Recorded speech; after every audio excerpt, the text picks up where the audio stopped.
There are going to be compulsory digital ID cards in the UK. At least that is the vision Keir Starmer is about to outline as his big new idea. We'll discuss why he's saying it now, what these ID cards might look like, and what it means for British politics in this episode of the BBC's daily news podcast, Newscast. Hello, this week in the Newscast studio, as we've been recording our daily podcast episodes, we've talked about reforms, big new immigration policy, the Lib Dem conference, the star of what looked like Andy Burnham's leadership challenge to Keir Starmer. But every Thursday, we're here on BBC One just trying to work out what it all means, and also spotting if there was anything happening during the week that we didn't really pay attention to, but which might be a seed that grows into something much more significant later on. So that is what you will see on this episode of the BBC's daily news podcast, Newscast. Newscast from the BBC.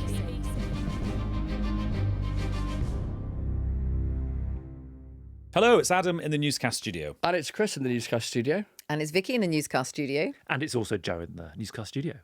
And we're surrounded by photos of other people who are occasionally on Newscast but aren't here today, just so we can remember them. Also, I feel like hovering above us all is Andy Burnham, like his spirit of the mayor of Greater Manchester. That's what they think in Downing Street as well, yeah. What, because they like him to not be around anymore. And we will talk about that in a minute. But Chris, a huge story broke this afternoon, but it was one that you'd got wind of a few weeks ago from the Prime Minister, that he's now going to go hell for leather on compulsory ID cards for everyone in Britain. Yeah, it just happened to appear on a day when the Andy Burnham story would otherwise have been at the top of the news bulletins. And yeah, it has been in the gestation for a while, including publicly. So we saw Pat McFadden, the now Work and Pension Secretary, on a trip to Estonia a few weeks ago. They've got a scheme that the UK is quite keen on. And then, yeah, when I was talking to the Prime Minister in Glasgow a few weeks ago, and I was primarily talking to him about Angela Rayner, although that's not why we'd been invited along, I asked him about digital ID, and he really lent into it and made a really passionate case for it. And of course, did that see much of the light of day on the day? No, because we were talking about Angela Rayner. And then here they are with the confirmation and crucially the detail of it being compulsory. That's the big additional detail that we didn't have a couple of weeks ago. And Vicky, this is being sold as not a way of keeping tabs on British citizens or the government kind of getting into our lives. It's being sold as a measure to tackle migration. Yeah, partly. And they're also talking about it actually reducing hassle in your life. So it's both, actually, because everyone who's talked about it this week has said it's not going to be something that completely solves the migration issue. And particularly about that, of course, it's about working in the black economy. That's what they're really talking about, is stopping people who aren't supposed to be working. But they are then trying to give this other side of it as well, which is, we've all been there. You've got to produce, a council tax bill or a bill from the last 3 months. I mean, people just don't have that paper anymore. So it's talking about reducing the hassle in people's lives. But of course, yes, behind this is this notion that it might help stop illegal migration. And a few years ago, I was actually in Estonia for work, doing a piece about digital ID. And it's so embedded in Estonian life that Estonian laptops at that point, and this was a few years ago, had slots in the side where you would put your government ID card into the laptop. Like a USB or something? Yeah, well, but like a card-sized one. So you would then be able to go on like the driving license website or the tax website, and it would just automatically all link up. And I remember interviewing an Estonian entrepreneur, and she said, in Estonia, the only place we use paper is the toilet. So in about probably 17 years, we'll be able to say that in Britain if it goes ahead. Well, yeah, don't be too optimistic. And Joe, everyone is now coming out with their opposition to this afternoon. They are, although what I thought was most interesting is the Conservatives have been very rude about it. But saying it's a gimmick and it won't work to stop it's migration. It's a desperate gimmick was the phrase they used, and saying there are strong arguments on either side, and if it was to be compulsory, that would be a very serious step. But they're not saying they oppose it. And that, I'm sure, would have been spotted by Number 10. There's been this secretive unit in the Cabinet Office called Operation Snowdrop, I'm told, that has been trying to put together the plans. And the two things... Why do we think Snowdrop? Just random name generator. I have absolutely no idea. I should have. Yeah, that's.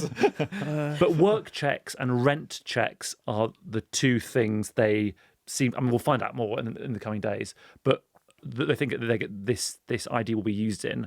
So if you are applying for your job, your employer will need to see your digital ID. And the argument is also it'll be easier for your employer instead of having to know the different visas and different passports. Isn't that the point here? It's about the checking of the paperwork or the Which digital makes ID, me think isn't how it solves the black economy, because Yeah. the black economy is cash in hand and not checking it. But an employer already has to do, as Yeah. you say. I think you have to log on. You have to get a code. You get a code. That's the point. So that information should be there online anyway. And it's about the people. Are they checking it? And is there someone checking the employers? And then there's the whole business of the practicalities of building this and the kind of database that's required. Which in the noughties, when this was around the last time, the opponents their thing they were hung up about was the database of everyone's details, not so much the card or whatever format it comes in. It was the fact that there would be a centralized database of every citizen, because at the moment that doesn't really exist. Our identities are scattered across lots of different government computers. Yeah, and then how do you build a system that is resilient to the complexity of people's lives? So what about people who don't have a passport? What about people who don't have a smartphone? Now, that might not be most people, but it's still a significant minority in total. So there's been this consultation coming up fairly soon. They've been quite loose about the time frame of that to try and work out how you do this. And then there's, as I say, the business of how you build the database, and then crucially for them, beyond the political argument and the dividing lines, and by the way, they're very alive to the fact that the Conservatives, even in the last month or so as this has been floated, have been divided about it. So there's been a distinction in emphasis between where Chris Philp, the Shadow Home Secretary, has been and where Kemi Badenoch has been, for instance. And Reform are against it, and the Liberal Democrats, we learned tonight, are against it. So there's sharp dividing lines there that the Prime Minister can lean into. But then in terms of the actual difference it can make, how quickly can they build it? Is it resilient in terms of the database and not being vulnerable to a cyber attack and all the rest of it? Very live question at the moment. And then can it actually make a difference on that, particularly on that question of illegal migration and illegal working, given that the time frame for a project of this size relative to how long is left in the Parliament? Yeah, presumably we're talking years, aren't Well, we? I would assume so, yeah. And as you're alluding to there, it's that sort of scepticism in the public, partly, isn't it, about the government delivering something on this scale. How much will it cost? Will it be safe?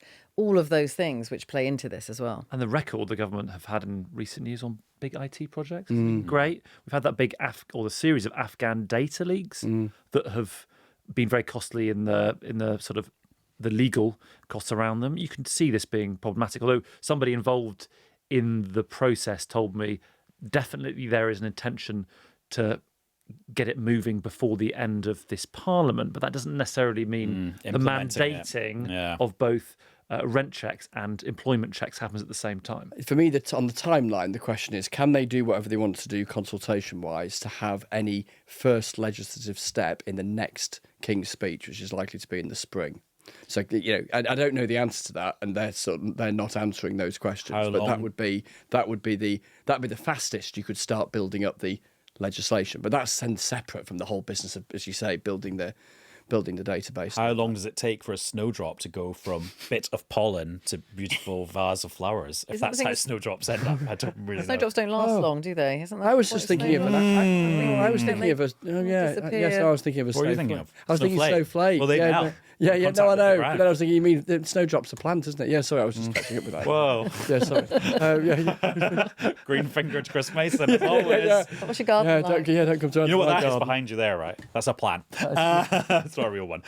This is an impossible to answer question, though, because... One for Joe, then. But do we think, is this the sort of thing that's designed to be like the centrepiece of Keir Starmer's conference speech, which he'll deliver in Liverpool on Tuesday, so he can be like, right, you accuse me of not having a big vision. Look at this massive thing that I'm going to implement that you could see from space. You can't accuse me of being vague now. So I'm told as we record on Thursday night that in a speech he is giving on Friday, there's a gathering of leaders of the centre-left from around the world in London, including the Australian Prime Minister Anthony Albanese and also Mark Carney of Canada. And the theme of this get-together is, how does the centre-left deal with the rise of parties like Reform and their Australian, Canadian, French, you name it, equivalents? And in that speech, he's going to talk about digital ID as the Prime Minister. The extent to which he then leans into it next week, and he's got his big conference speech 4 or 5 days later, I don't know, it's not a discussion. But on your point about definition and a big shiny thing, and a thing that says, people say you don't know what I stand for, or what the difference is between a Labour government or a Conservative one or a Reform one, etc., etc., this is a this is a big part of that. Is it a vote winner, though? Is that what yeah, people are looking for? I kind of think, I think this sort of argument is almost more compelling about I'm trying to make your life easier, potentially. You know, people feel a bit downtrodden by the hassle of lots of things getting in their way, even though digital technology is there to help us. Can government make it easier? Although I to wonder if access the services? policy itself is designed to be a vote winner, or is it to feed into this new phrase Keir Starmer keeps using of patriotic national renewal? So an ID card is, you could argue, is patriotic because it's about protecting Britain, and it's renewal because it's a big project that will lead to some Like modernisation. identifiable change in people's lives. And I think the argument we'll hear from the Prime Minister as well is, look, this is really about the state catching up with the rest of our lives in terms of apps and digital ID, in terms of accessing bank accounts and you name it. And someone was saying to me this afternoon, you know, the parallel is the NHS app, that you have this front door into the NHS, which is obviously turbocharged by the pandemic, et cetera, because we access so much of the rest of our lives through an app. So why not the NHS? And by extension, so goes the argument, why not the thing that then entitles you to access to all sorts of government services? Do you remember the last time around this debate was being had and people said, well, you have more information stored on your Blockbuster video card. And now you can't use that because anyone under 35 would be like, sorry, what? But that change in 20 years is central to their argument. Oh, totally. And also central to the polling. And people in government say they think the polling, I mean, you can see this out yourself, they think people are generally I'm not supportive of this. Is it a vote winner, as Vicki asked? I'm not sure it's going to necessarily change someone's mind on which party to vote for. But you can see it being popular when so much of our data is already given away to, I don't know, Instagram or TikTok or Facebook. They're not going to bring back VHS, though, are they? No. That's the centerpiece of the conference speech. I think they hope there will be fewer instinctive opponents beyond those who really don't like the idea of what they might see as a sort of authoritarian state. They think that the march of technology has made a lot of the arguments of the last 20 years that they lost then easier to make now. And is there also an argument around age? If this is being used for jobs, are people who are retired ever going to need it? And therefore, even though it's compulsory for these key interactions. And therefore, does it save people who don't have phones? And also doctors will say, I have to treat whoever comes into my accident and emergency, not look for their smartphone or whatever. Please. Yeah. Right, we talked about Andy Burnham. What was your favourite Andy Burnham interview of the week? Was it the massive profile in the New Statesman where he talked about we shouldn't be in hock to the bond markets and we should be completely different in terms of how we run the country, and he explained how brilliantly he'd been running Manchester in a different way? Is it the Telegraph interview he did on Thursday where he said loads of Labour MPs over the summer had been asking him to challenge the Prime Minister? Or was it his BBC Radio Manchester phone-in where he said, I'm just being honest, I'm just being honest. No, the BBC Radio Manchester. Because I think that's the one where he said, I can't just ignore what's going on in Westminster. I'm like, no, you can actually. You literally could do that and just, carry on. And he had a similar line on the Westminster point saying that he was being drawn into a Westminster drama. Well, my favourite word in that whole interview, Mike Sweeney, absolutely brilliant, the Radio Manchester presenter, but it was when Andy Burnham said, it was that same point, Joe, where he said, somehow, whenever these sort of things happen, I kind of get drawn in.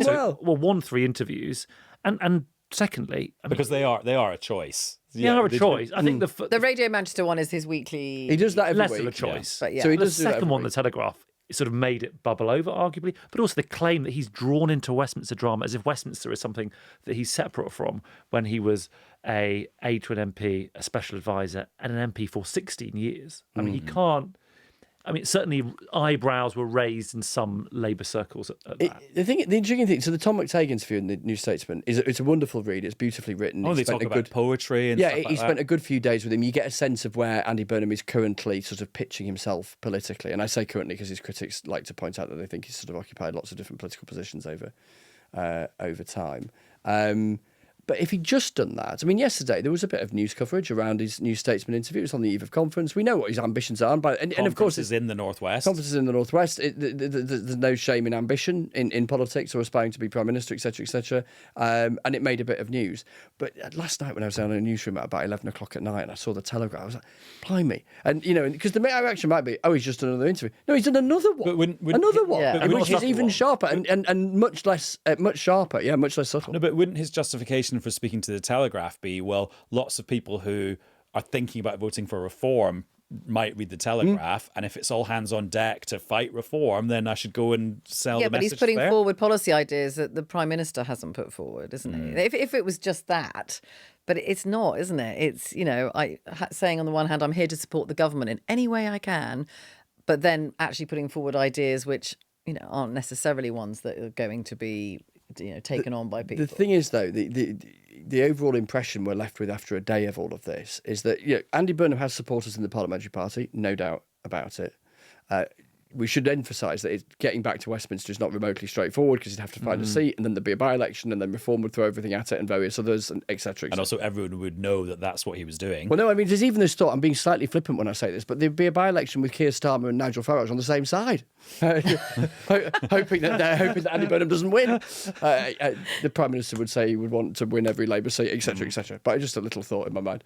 Yeah, there's so many hurdles before you get there. Like you say, then it's so obvious what he's doing. Yeah, but Boris Johnson managed to leap all those hurdles. Getting a seat was getting and winning a seat. I think was more true because there was safe seats for him. But the backlash amongst Labour MPs has been really, so principally privately, because they don't want to stoke. They think this is already stirring a pot around Labour falling out, so they don't want to. Not many of them are willing to say it publicly, but so many absolutely spitting, and it could be one of those things where.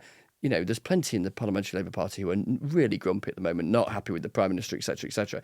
But they see a rock, if you like, being lobbed in from Greater Manchester. It can probably act as a binding agent towards a guy that they're not happy with. But they sort of think, you know what, this doesn't help. And this guy's got so many hurdles to get over, and it'd be a total circus that journalists would absolutely love. And sure, that by-election would be an absolute corker. There's huge risks for Andy Burnham in doing this as well. Isn't there? The backlash in Manchester potentially, that he's suddenly, there's talk of that, now you're going to just go off and but then, do something else. I suppose from his perspective, because he's had a fair amount of grief from his critics today, is that, he has this ambition. He's always been open about the ambition. He does answer questions directly about this on the whole. There are MPs who've approached him who would like to see him back at Westminster and would like him to be Prime Minister one day. Now, granted, you have a choice about whether you do interviews and how many interviews you do. But in that situation, if you're him, how do you handle? It can't this? help though, but obviously it leads to the comparisons, doesn't it, with Keir Starmer? We had Kezia Dugdale on the programme today, and on the All New Politics Live. Oh, sorry, Politics Live. Yeah. Kezia Dugdale, former Labour Scottish leader. Which sofa is more comfortable, or which seat? Well, we've got rid of our sofa. Yeah, we've got. Actually, So we haven't had your. Cast off sofa. We've got a nice new one. It's not very comfortable. And Kezia said about Andy Burnham, he paints in big, bright, bold primary colours, whereas what we're seeing from a Labour government is very much technocratic grey colours. We should maybe just spell out some of what his pitch was. So it was like a lot more social housing, state ownership of water, electricity, lower income tax for people on lower incomes, but and higher income tax and higher borrowing. And also this phrase he used, we should no longer be in hock to the bond market. And this is the one. In other words, the people that lend the government money. And this is the one that has been seized on, not least by the Prime Minister. So Number 10 for a while have bbeen eye-rolling about Andy Burnham. I mean, going back to even before the election, actually. I mean, they're just sort of rolling their eyes. But then the Prime Minister, who is not known publicly for the sort of two-footed challenge, I mean, absolutely went for Andy Burnham today. And we have a clip of that because he was doing a whole series of interviews with our colleagues in local radio, and he also did this one. And what I love about this is because normally people think Keir Starmer is like this quite stodgy, like public service guy. But if you watched him in Parliament since he became an MP a few years ago, he actually does have quite a waspish side, which he can be really steely, which you can hear in this clip. I'm not going to get drawn into commenting on the personal ambitions of the Mayor, but I do want to be really clear about our fiscal rules, because economic stability is the foundation stone of this government. It was 3 years this week ago that we had the Liz Truss experiment where she abandoned fiscal rules, in her case for tax cuts, and the result was a disaster for working people. The same would be true if you abandon fiscal rules in favour of spending, and I'm not prepared to ever have that inflicted on working people again. I think the technical term for that is kicking him absolutely straight on in the ghoulies. Well, I was going to say, burn. I wish this was like, you know, in Big Brother, when they come out of the house and Davina used to play them their best bits and you could see their faces reacting in the corner. I wish we had that in the studio and we had a bit more of a budget to see your faces, because that, was, as Well, you given said, the regard they hold Liz Truss in, to compare him to Liz Truss, that was very deliberate. To firstly talk about, in the first couple of words, his ambitions. and not name him, and say yes, the mayor. And then to compare him to the figure that Labour, I suspect, in 25 years' time will still be pointing to as a case study in what they would see as conservative incompetence and economic recklessness, and using that as a comparison because of that suggestion that as Downing Street are portraying it, this kind of left-wing prospectus is fanciful, utterly unaffordable, and would bankrupt the country. That's basically what they're saying. The only problem, it is. The only problem is there are a lot of Labour MPs who, to some extent, to varying extents, agree with what Andy Burnham is saying about borrowing and about spending. So that's the only danger, isn't it? That he's also going against what lots of his MPs are pressurising the Chancellor to do. I think Number 10 are more reliant on their MPs broadly thinking this is a really wounding thing to do to a Labour Prime Minister in a difficult time, rather than an argument that says wholeheartedly to lots of them, it's not this prospectus wouldn't work because of exactly that. A lot would be tempted by particularly that whole business around the fiscal rules. And then right on cue, Liz Truss weighed in because Alex Wickham from Bloomberg posted a tweet saying Keir Starmer's allies warned Andy Burnham would be Labour's Liz Truss. This was obviously before then Keir Starmer said that himself, and Liz Truss reposted that saying he should be so lucky. Not to get too involved in who's going to be the next leader of the Labour Party when there is a leader of the Labour Party already, but I wonder if other people who fancy the job in future, how they might be responding. I think this week's been quite interesting. Wes Streeting gradually, he's been sort of criticising President Trump a lot more than anyone else in the government. Which Sadiq Khan, another mayor, did in quite a big way this week, which he obviously had to. But but I think he's had this long-running spat with him, hasn't he? But the fact that Wes Streeting was really coming in and being much more critical, I mean, partly obviously about the stuff about paracetamol and health-related issues, but I thought, that's quite an interesting intervention he's been there. punchier about the Middle East, Wes Streeting, than we've often heard from Number 10 as well, partly because of his constituency challenge as well, but yeah. And I'll be really intrigued because I'm going to go to Liverpool for the Labour Party conference next week for a couple of days, but the speech I think will be most interesting is Shabana Mahmood, the new Home Secretary, because everyone is sort of seems to be pinning a lot on her, both policy-wise, politically, personally. Future leader. She's this sort of supposedly hotshot cabinet minister who can do very difficult things very quickly and without much drama. And people are talking about her, of course, as a future Labour leader. I suppose she is to the right, like Wes Streeting, and therefore, even if she could do well with MPs, maybe it's more difficult with members. One thing somebody told me a couple of months ago, which I thought was fascinating, somebody who was then close to Angela Rayner, who of course is no longer a leadership contender, is this person, it's reasonably senior, said... Although she could still be down the track if... She could. Yeah. She could. This person said, I have 2 stalking horses ready for next... Just explain what that is. That for would people be, who weren't there for Margaret Thatcher being overthrown. That would be 2 people to act as potential challengers, but designed never to win. Designed never to win, to therefore, I suppose, wound Keir Starmer, and then there'd be a bigger contest. Now, I'm not saying that Angela Rayner was remotely aware of this, but certainly over the summer, people have been discussing quite actively in private how you would challenge Keir Starmer. So I'm sure behind the scenes, a lot of these contenders are putting together their spreadsheets and thinking about things, even if in public they're like, Andy Burnham. Well, they now feel they've got to be ready because they think Andy Burnham's on, they know Andy Burnham's on manoeuvres.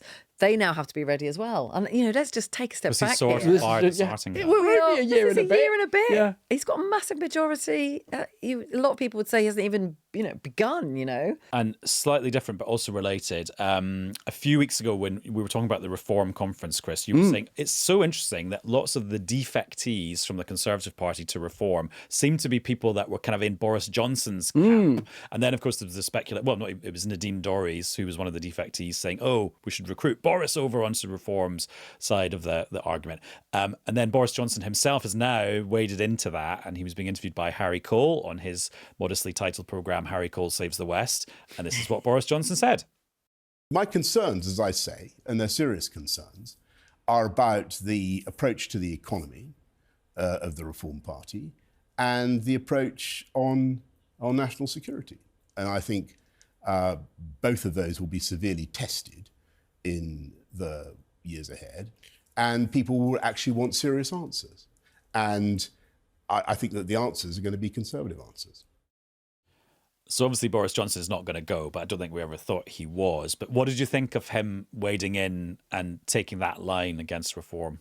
I mean, that's a very kind of consistent line with what Kemi Badenoch argues, effectively. You know, that argument that you hear from her, that they're not a real Conservative party, that their instinct is big spending, and then that argument around national security and what Nigel Farage has previously said about Vladimir Putin, etc., etc. So in that sense, it struck me as very loyal. Now, is that a kind of holding position? Does he shift in the future around that? Who knows? But I mean, that's as close it seems to me outwardly. It's the first time I've actually heard that clip. Surprise! But it seems to me that's the closest outwardly to a sort of.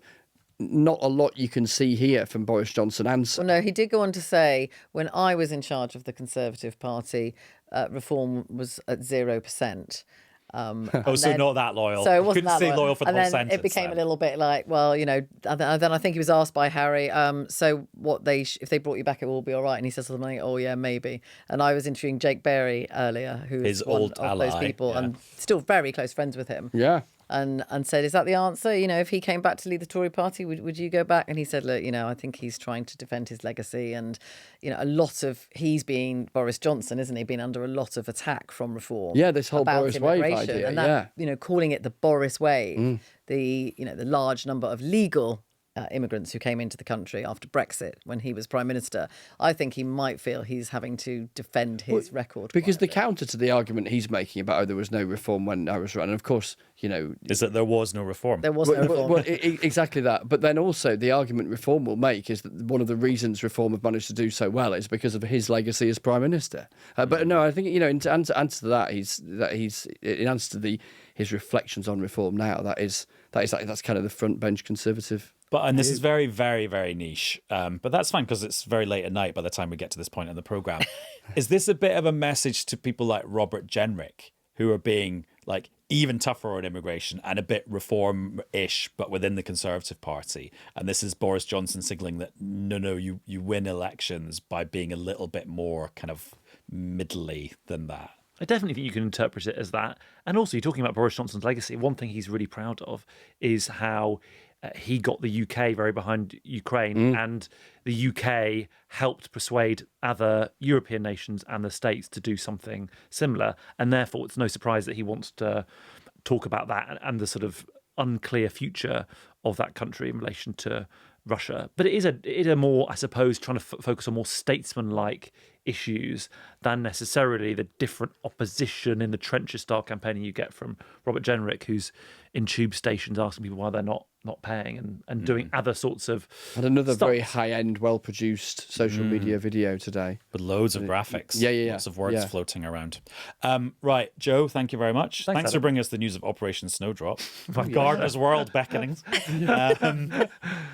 Vicky, would you like to explain this illegal crockery you brought into the I can't studio? believe you noticed. I've just done a bit look of at product that. placement there. Politics Live. Not even stained on the inside yet. We've had a bit of a refresh. So, yeah we've had... You've stolen our sofa. You've we copied our haven't trademark stolen your mugs.